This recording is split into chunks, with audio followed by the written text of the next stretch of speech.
په حدیث کې یو ذکر راغلی دی او په هغه ذکر سره چې څوک څه دعا وغواړي الله یې وله قبلوي، څوک څه حاجت الله ته وړاندې کړي الله وله هغه حاجت پوره کوي. حدیث کې راځي جاءت ام سلیم رضی الله تعالی عنها الى رسول الله صلی الله علیه وسلم.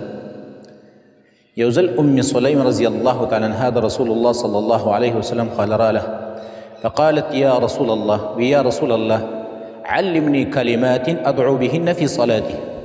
ویا رسول الله ما ته داسې کلمات وښایه چې په هغې سره زه د مانځه نه وروسته دعا غواړم.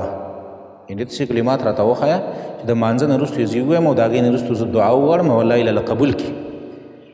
نو رسول الله صلی الله علیه وسلم ورته وفرمیل وی سبح الله 10 لزل سبحان الله وایه، واحمدیه 10 او لزل الحمد لله وایه، وکبریه 10 او لزل الله اکبر وایه، ثم سلی حاجتک او بیا د الله نه حاجت غواړه.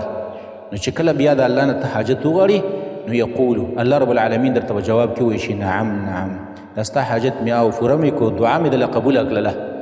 نو دا بهترین عمل دی، لمونځ دې وکړو د مانځه نه وروستو لزل سبحان الله، لزل الحمد لله، لزل الله اکبر وایه او د هغې نه وروستو ستا چې کوم حاجت دی هغه الله ته وړاندې کوي، الله دا حاجت مې پوره کړه. الله رب العالمین ورته په جواب کې وایي چې نعم نعم دا ستا دعا مې قبوله کړله او دا ستا حاجت مې پوره کړو.